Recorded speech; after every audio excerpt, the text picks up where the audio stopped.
আৰু অসমবাসী ৰাইজেও ন্যায় নাপায়।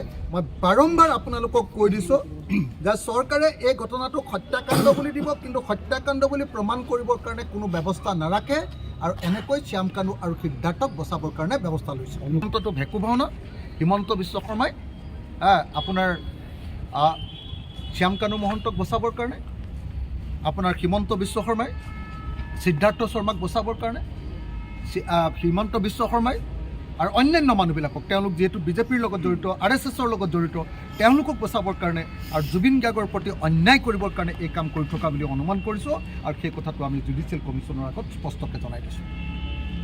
তৃতীয়, সকলোৱে জানে যে ছিংগাপুৰত সেই অনুষ্ঠান পাতিছিলে, নৰ্থ ইষ্ট ফেষ্টিভেলটো পাতিছিলে ভাৰত চৰকাৰৰ এক্সটাৰ্নেল এফেয়াৰ্ছ ডিপাৰ্টমেণ্ট, আমাৰ পবিত্ৰ মাৰ্ঘেৰিটাই পাতিছে। এতিয়া পবিত্ৰ মাৰ্ঘেৰিটাক তদন্তৰ আওতালে ননাকে কি তদন্ত হ'ব আপোনালোকে নিজে কওক। আপোনালোকে দেখিছে নেকি যে সেই গোটেই ফাংচনটো পাতিছিলে এক্সটাৰ্নেল এফেয়াৰ্ছ মিনিষ্ট্ৰী আৰু ছিংগাপুৰত থকা ভাৰতীয় দূতাবাসে। ভাৰতৰ সেই ৰাষ্ট্ৰটোত জানো এতিয়ালৈকে তদন্তৰ আওতালে অনা হৈছে নেকি? অনা নাই। তাৰমানে এই এনকুৱাৰী এটা ভেকু ভাওনা আৰু এই এনকুৱাৰীৰ জৰিয়তে কেতিয়াও কোনো পধ্যে অসমে জুবিন গাৰ্গৰ পৰিয়ালে আৰু আমি যিবিলাক মানুহে জুবিন গাৰ্গক ভাল পাওঁ, এই মানুহবিলাকে কেতিয়াও কোনো পধ্যে ন্যায় নাপায়।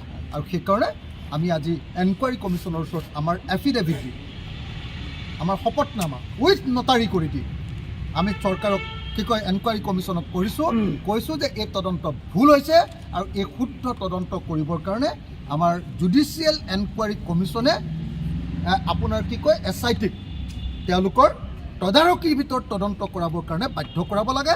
নহ'লে চাৰ্জশ্বিট দিলেও আৰু সেই চাৰ্জশ্বিটটোত হত্যাকাণ্ড বুলি দিলেও আৰু সিদ্ধাৰ্থ শৰ্মা বা শ্যাম কানু মহন্তক যদি হত্যাকাৰ বুলি লিখিও দিয়ে, তথাপিও তেওঁলোকে চাৰ্জশ্বিট দিয়াৰ লগে লগে মুকলিকৈ ক'ব, তেওঁলোকক কোনো ধৰি ৰাখিব নোৱাৰিব, কেৱল ইলেকশ্যনলৈকে ৰাখি থ'লেই নহ'ব।